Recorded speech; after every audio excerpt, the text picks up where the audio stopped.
গণপুরে বেআইনি বাড়ি ভাঙার ঘটনায় চাঞ্চল্য। মালিকের পাল্টা অভিযোগ, বৈধ বাড়িকেই ভেঙে দিল প্রশাসন। বীরভূম জেলার গণপুর বেআইনি নির্মাণের অভিযোগে বুধবার সকাল থেকে ভাঙার কাজ শুরু হয় জেলা প্রশাসনের তরফ থেকে।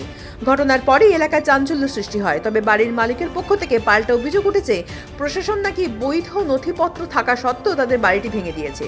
স্থানীয় সূত্রে জানা যায়, গণপুরের বাসিন্দা প্রবীর কুমার মণ্ডলের বাড়িটিকে অবৈধ নির্মাণ বলে চিহ্নিত করে জেলা প্রশাসনের পক্ষ থেকে। ভাঙার নির্দেশও আসে। সেই নির্দেশের ভিত্তিতেই এদিন সকালে প্রশাসনের দল পুলিশ বাহিনী নিয়ে উপস্থিত হয় এবং বাড়িটির চিহ্নিত অংশ ভেঙে ফেলার কাজ শুরু হয়। প্রবীর বাবুর দাবি, আমাদের বাড়ির মামলা এখনো কোর্টে বিচারাধীন। কেস চলাকালীন অবস্থায় কি করে ভাঙার অর্ডার দেওয়া হয়, আমরা সব বৈধ নথি দেখাইছি। তা সত্ত্বেও প্রশাসন হঠাৎ এসে বাড়ি ভাঙতে শুরু করে। পরিবারের আরও অভিযোগ, স্থানীয় কিছু প্রভাবশালী ব্যক্তির চাপে প্রশাসন নাকি তড়িঘড়ি পদক্ষেপ নিয়েছেন। তাদের কথায় এটা সম্পূর্ণ অন্যায়। বৈধ বাড়ি অবৈধ বলে চালিয়ে ভেঙে দেওয়া হয়েছে।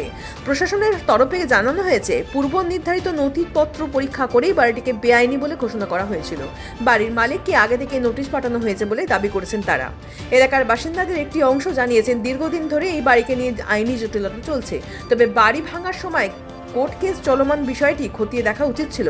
তবে অনেকের মতে, প্রশাসনের ভাঙার কাজ আপাতত শেষ হয়ে গেলেও বাড়ির মালিক প্রবীর কুমার মণ্ডল আইনি পথ এগিয়ে যাওয়ার সিদ্ধান্ত নিয়েছেন।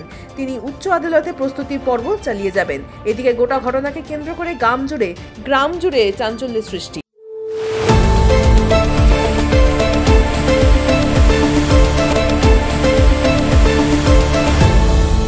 আপনারা দেখছেন এই বেলা বাংলা, শিরোনামে সবার আগে।